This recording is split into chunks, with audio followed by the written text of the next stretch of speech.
Welcome to the Storyboard Room, an animation industry podcast where we share knowledge and experience to help you get in. I'm Eric Bravo, the host, and for today's exciting episode, we will be discussing how to become a storyboard artist for feature films with our very special guest, Thad Deahl. Joe is a storyboard artist who has worked on Wes Anderson films like Asteroid City, Henry Sugar, and The Phoenician Scheme. Joe, thank you for joining us. Thanks for having me. Wanted to get started at the very beginning of your journey and kind of learn more about how and why you became a storyboard artist. When I was about 15, I started watching a lot of YouTube animation, and I liked those videos, but I think the thing that really got me into animation was I started seeing animation tutorials. Just the craft of the thing really interested me, and all of the software and Adobe Flash, which is what I kind of learned in. Some of the tutorials that I watched mentioned the Animator Survival Kit, the book by Richard Williams, and was intrigued enough to kind of buy a copy and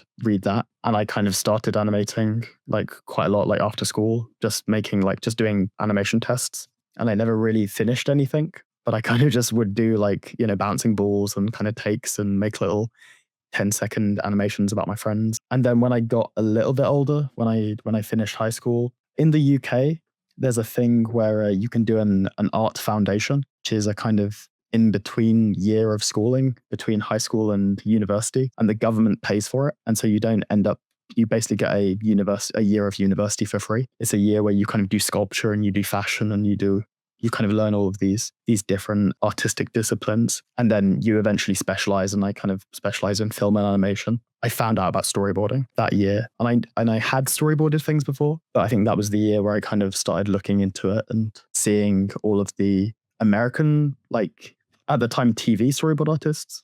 I was a big fan of things like Steven Universe and Gravity Falls and those sorts of shows that were airing at the same time that I was in my foundation year. And, they were shows where the storyboard artists were very vocal online and you could see the boards fairly easily. And I think that was the point where I kind of started being like, oh, this is interesting. After you graduated, how were you able to make that transition into the industry? So I did that year, and that was in London. That was at a place called Camberwell College of the Arts. Then eventually I went to, I did my degree in the Bristol School of Animation in the west of England. And it's the city where Aardman is based, the people that make Wallace and Gromit. But it was also where Richard Williams lived at the time. It was one of those things where I went to that university because I saw that there were lots of ties to a lot of these kind of studios and things in the kind of English studios, and they would have these kind of guest talks.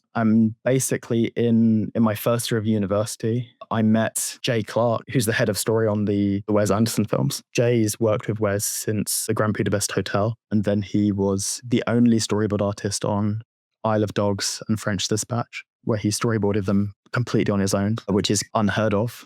So I met him when he'd just finished. He was maybe still working on Isle of Dogs. I think it was towards the end. In my first year of university, he came in and he did a talk about storyboarding. I really liked it, and I kind of spoke to him afterwards, kind of made that connection. And then the following year, in my second year of university, he came back and he did the talk again. And I went to that. I said hello again. And me and another friend of mine, Nom Tarasenko, who's now a storyboard artist, who works for Aardman and lots of other places. She and I were the two storyboard artists in our year at university that really wanted to go into it. And so we asked Jay if we could interview him for maybe an hour or something. We kind of just asked him all of the dumb questions, that really we should have known better. How do you start? Do you draw on the script? How many panels does it take to finish that minute? A lot of the stuff where the answer is it depends. But Jay was really lovely, and he kind of gave us both a lot of time and a lot of advice. And so I kind of got to know him a bit more through that. And then in the third year of my university, he came back for the third time. I kind of went to the lecture early to find that no one else was there yet except for Jay, and he was struggling to get his laptop connected to the projector. So I kind of tell him oh, I can fix this. I kind of know how this works. I kind of got his laptop connected to the projector. And just because I had business cards made that year for a different class, I kind of, jokingly gave him a business card and said, give me a ring if you ever have any tech support issues. And so I watched the lectures for the third year, enjoyed them again, and didn't really think much of it. About 2 weeks later, Jay gives me a ring and he says, "Hey, Joe, you know how you said about call if you have any tech support issues? I can't get my printer to work. Do you know anything about fixing printers?" And so I go, "Yes, definitely." And I make my way over to his kind of office space that he has. And as I'm going, I'm Googling how to fix a printer because I have no idea how to fix a printer. Yeah. But I'm like, well, I really like this guy, and I kind of want to get on his good side. I figure it out. I kind of go in, I fix his printer for him, and then kind of afterwards he takes me to lunch to say thank you. And while we're having lunch, he basically says, "Hey, I've been thinking about doing like a kind of little like internship sort of thing where I have somebody just help me out, kind of with errands and things like that.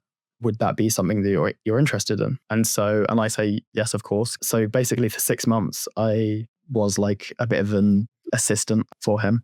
Some stuff like just mail packages, other things that ended up being a big part of my work when I worked with him years later, which was stuff like finding reference, which had ended up being quite important later on as a storyboard artist. The job that we do is finding the right reference so that we can then draw something correctly or have it have a specific energy or be in the right time period. The important thing was that he was working on a film called The French Dispatch, and he had no time really to work on any of his kind of other commissions. Like he was doing a poster for a rowing club that he was part of, but he didn't have time to do it. So he basically got me to draw it for him in his style, and I would draw it and I would show it to him, and he would kind of redline it, and he would say, "No, I would draw it like this," and then I would redraw it. And he would be like, "Oh no, that the idea isn't clear here." And I would redraw it. And he basically taught me to draw exactly like him, which then, fast forward a year later, I finished doing the internship with Jay. I've graduated.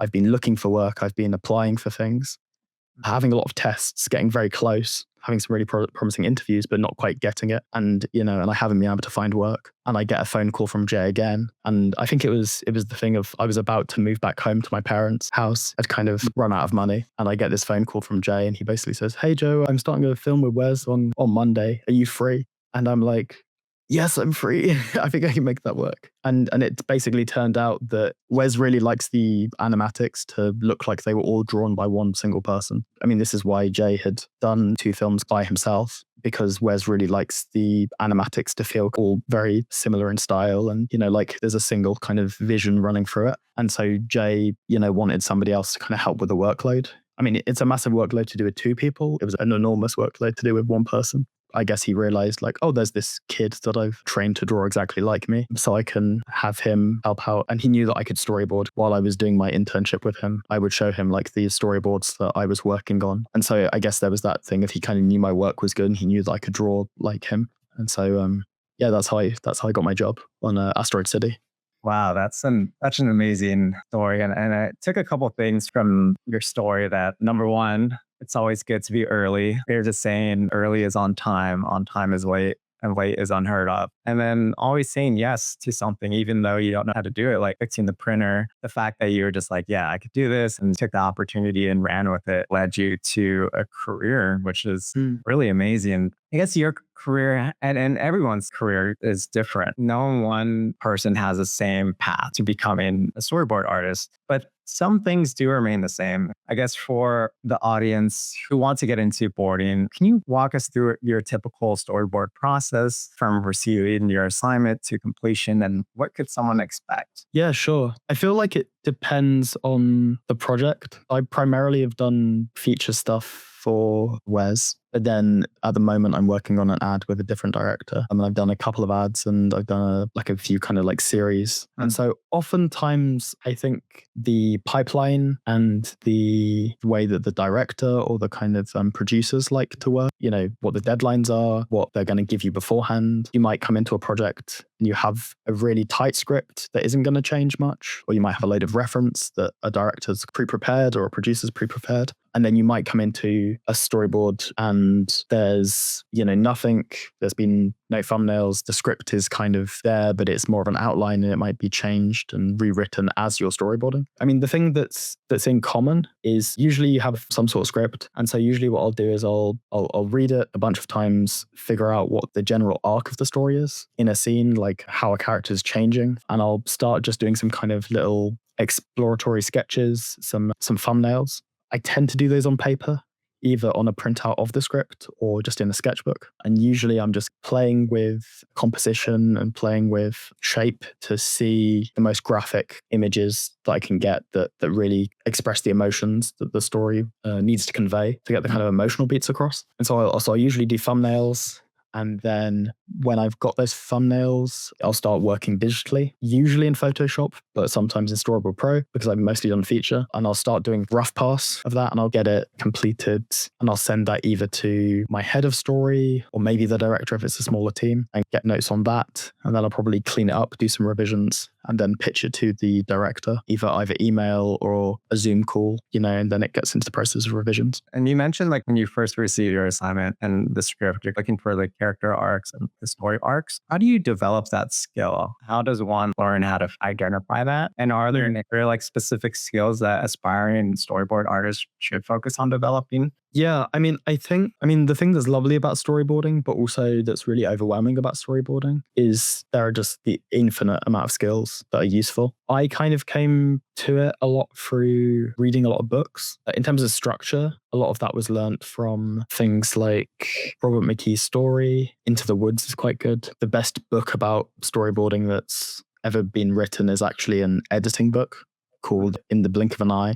It's by Walt Murch. That's a great book. The kind of editing process that he talks about applies a lot to storyboarding and about picking shot ideas and the order in which you should kind of prioritize a shot depending on like what quality it has. And so he has this thing called the rule of 6, where the thing that's the most important is emotion. And the second thing is story, eye trace and rhythm. And then it gets into kind of 2D plane. But that book's amazing. I think in terms of like character, I really like the Drawn to Life books by Walt Stanchfield, who was a Disney teacher. I don't think he was one of the 9 old men, but he was maybe like a generation later. He taught a lot of kind of Disney Renaissance people, and he was an old guy then, and he would do these. He was the guy doing the gesture drawing classes. There were all of these little pamphlets that he would give out with how to do clear gesture drawings, which are very important for storyboarding. Watching a lot of films, watching a lot of old films is really important. Like not just watching animation, watching stuff from the 50s, the 30s, the 20s. Some of my favorites are like I love M, which is a German film. I really like a lot of like Ernst Lubitsch.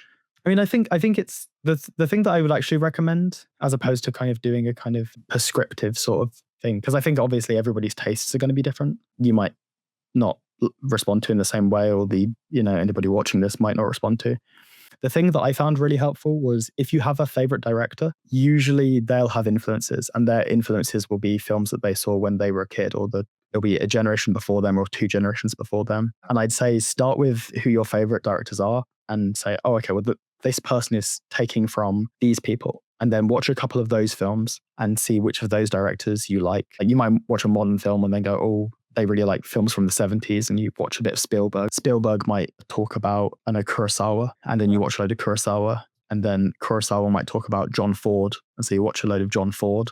Then John Ford might talk about Lubitsch or whoever, and eventually the films that you really like, you follow their influences back to the source. The thing that's important about doing that and looking up old movies is that you kind of sometimes get the purest form of where all this stuff comes from, whereas it's a lot easier to understand that, like, okay, this is the history of where this trope comes from, or this sort of camera work comes from. It always is good to see your heroes and just like research everything about like what your hero loves to do, and then also what their hero loves. It sounds like storyboarding too is like a part writing, part editing combined into one thing. Yeah. I think a lot of people come into storyboarding from the drawing side of things. The 2 big skills are it's this film language stuff and it's the drawing side of things. And the drawing side of things with storyboarding, it's often so much more about making things that are clear and communicate the idea rather than them being pretty, which is a difficult thing, I think, if you kind of come from an art place where you're trying to make beautiful drawings or really accurate drawings. Because sometimes with just the speed and the budgets and everything, you have to draw so quickly that they're often not very pretty drawings. But if you kind of have that understanding of the film language and what the shot should look like, and you draw kind of gesturally and clear and communicatively, then it's like you can get really nice storyboards out of those things. Just kind of shifting focus to building your portfolio and then getting your job from that. From my understanding, if you want to become a board artist, kind of need to focus on building out your portfolio. How do you go about building your portfolio? The big thing And it seems silly. If you want a storyboard portfolio, you need to have storyboards in your portfolio. It's kind of commonly given advice, but you'd be surprised at how often you're looking at a storyboard artist's portfolio or someone that says that they want to be a storyboard artist and they have very few storyboards or none at all in their portfolio.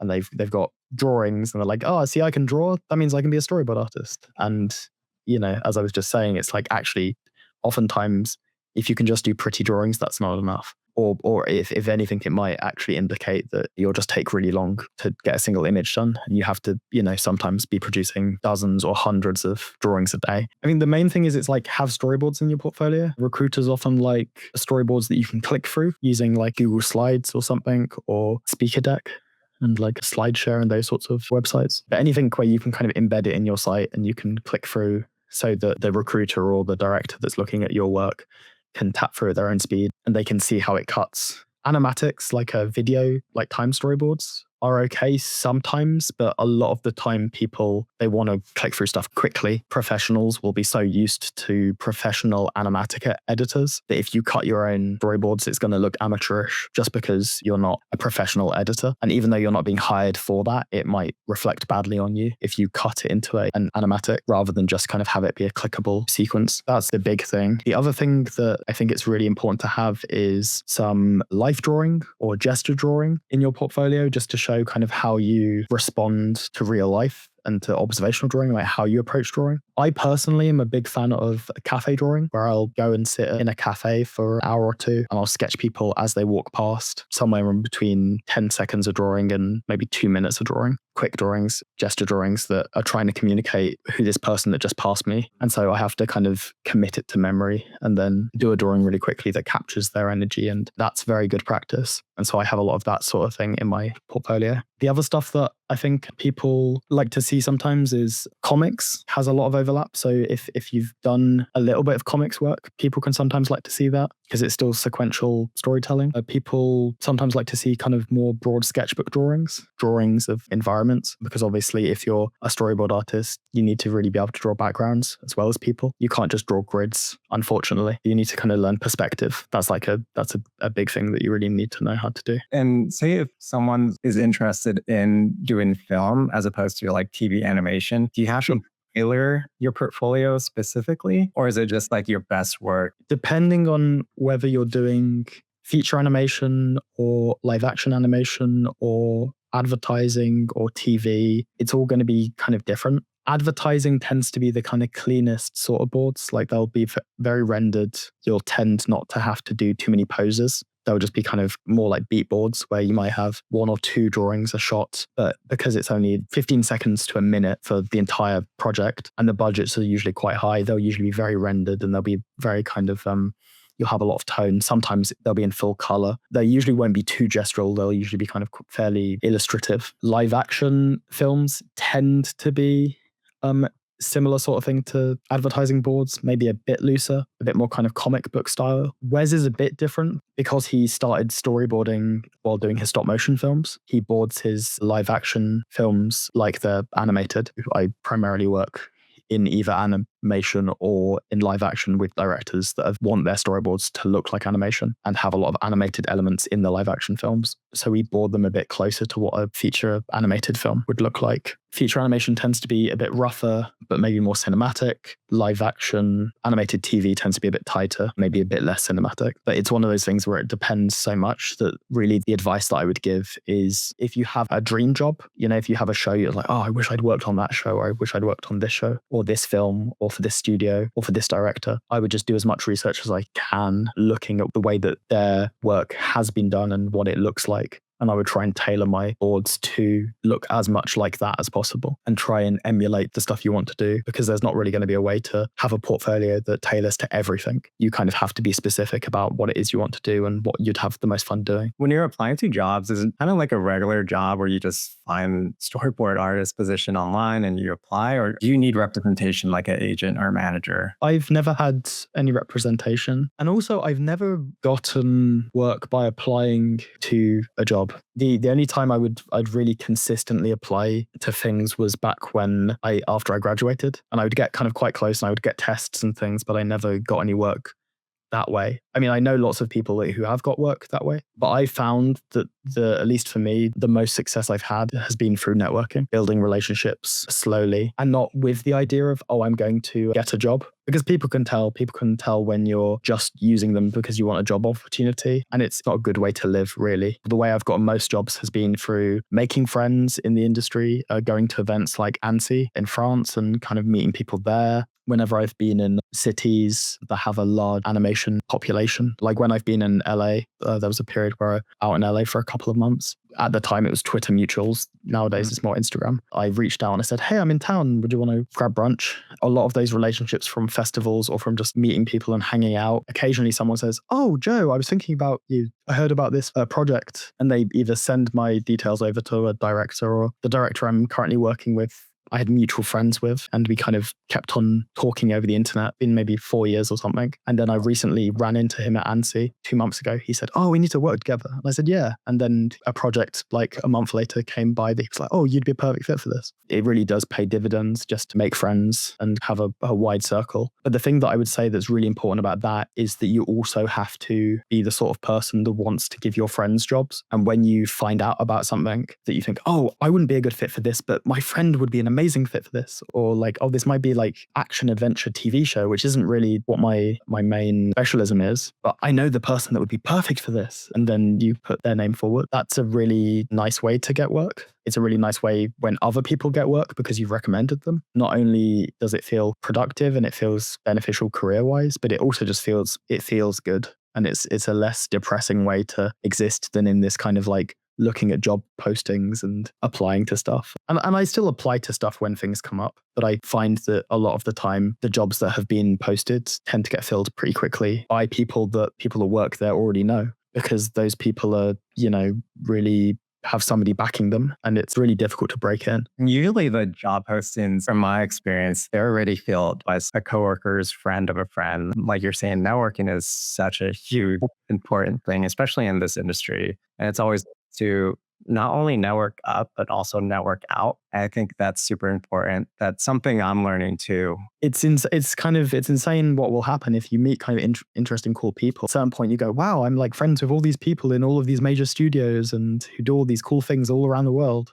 It's just what happens when you kind of make friends with your peers who are also really excited about the work. And then the other thing that's happened, of course, is that as I've gotten a job for like a director that people really like, is that I've had a lot of really cool students come up to me who are just interested and want to learn. And that I've met a lot of people who will come up, be extremely rude and basically just ask for a job. And it's amazing how people kind of just want something from you. They don't care about you. They just want to use you to get to a different person, and you'd be surprised at how many people completely fail to take, oh, there's a human being in front of me. I think it's one of those things where if I kind of went into a conversation thinking, what is there that I can offer this person that would make the conversation worth their time? Can I just be a cool, fun, nice person to hang out with? Then it's like, great, then we get to have a conversation. Or even just if there's somebody that's interested in something that you do really well, then maybe they're interested in comics and you've done a bunch of comics work, but you're interested in getting into storyboarding and they've done a bunch of storyboarding. You can kind of give each other advice. Oftentimes, if you kind of think of it from this collaborative way of like, okay, how do we have a conversation that makes the both of us better? It often works a lot better and it's more fulfilling than trying to just take whatever you can from people. At the end of the day, you are a person, they're a person too. And you just, a relationship. Like it's just, and if you guys click, that's cool. And sometimes people don't click and that's totally fine. And that's something that you shouldn't hang over you. Sometimes people just don't get along, and that's totally fine. Like you could still have a professional relationship. But yeah, just as we wrap up here, just wanted to ask, how is it working with Wes Anderson on his project? He's such an amazing director. His work is very stylized, and I know you can't speak too much about specific details, but more about your experience. How is everything working with him? And if you can't answer it, totally fine. Yeah, no, working for Wes is a lot of fun. He's somebody that has an incredible amount of skill. I forget who it was that said this. I think maybe Martin Scorsese or someone of that generation spoke once about great directors are like great problem solvers, and they're people that can quickly solve problems. And I think that's the thing that's amazing to be able to witness working for Wes. When something isn't working, we're all kind of trying to figure out like how a scene could work, and we can't cut to a specific angle, maybe because the set isn't going to be built in that direction or something. I'll get like a voice memo or something of him working it out in his own head, and you just see the speed in which he is realizing the problem, thinks about it, and then comes up with an elegant solution to make it so there's no problem at all, and the scene might even be strengthened for it. Things like that have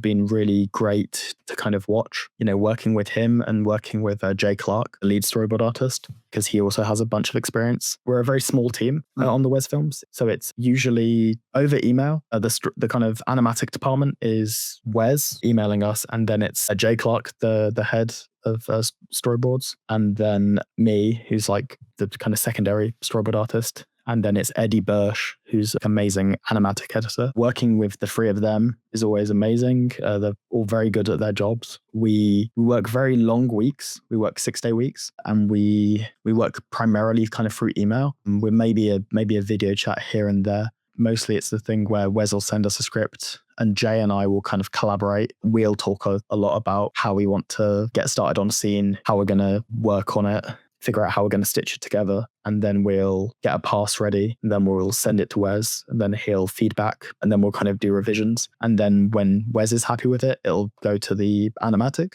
or go to Eddie, and he'll cut it into the film. We work chronologically on the Wes stuff, which isn't particularly typical for a lot of features. But I think because we're such a small team, because usually a storyboard team might be 10 to 15 people as opposed to 2 storyboard artists, we tend to work in kind of quite a strange order, which is unlike any of the other projects that I've done. Now that I have 3 films under my belt, I've been working with Wes since 2020. You kind of get used to the specific way of working. And I think that's the thing with storyboarding. A lot of it is so specific on the job and on the director and how they like to work, that I think you can do a lot of these sorts of transferable skills. Like you can work on your film language stuff, and you can work on your kind of drawing ability. If you're working on an action film, that's inspired by Michael Bay movies, is going to be using a completely different film language to Wes's stuff, where he's looking at kind of all of these, 1930s, 40s, Hollywood movies, and looking at, a lot of like French New Wave and all of the influences.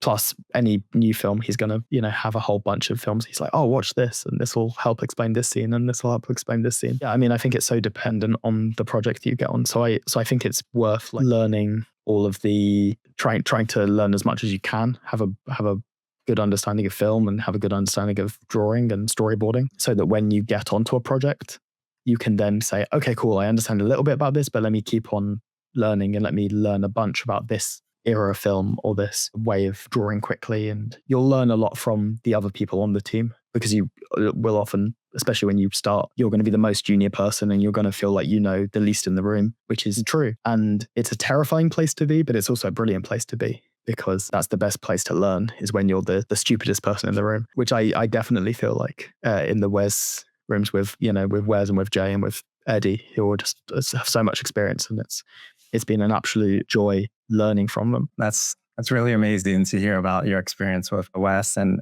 on his films. And just wanted to say thank you so much, Joe, for coming on the show and sharing your experience with our viewers. Our goal here at the Storyboard Room is to share knowledge and personal experiences to help our audience grow and learn on their journey into animation. And I feel like everything you said here will help someone and will be super helpful to those inspiring storyboard artists. Just as we wrap up, is there any final advice you'd like to share to aspiring board artists? I think the only thing I'll say is it really is a thing of determination. And the more that you can believe in yourself and keep working and keep allowing it to be fun, it's very easy to kind of get into this, oh, what do I need to do next? What do I need to do next sort of mentality. But I think as long as you can have fun and remember that drawing's meant to be fun, filmmaking is meant to be fun, as long as you can focus on that and make sure you're having the most fun that you can have, you'll do great and you'll get there. Well, thanks so much for having me. Yeah. And what's the best way for our viewers to keep up to date with you? Yeah, you can find me on like all social media under Thad the Adult. And you can find my portfolio on thad.work. Yeah, thanks again, Joe, for coming out. And thank you guys for listening. If you're listening on a podcast app and if you found this helpful, give it us 5 stars and subscribe. And if you're watching on YouTube, Eric Bravo, give this video a like and subscribe. It really helps us continue making content like this. Thanks for tuning in. Until next time, have a great day, guys. Great, thanks.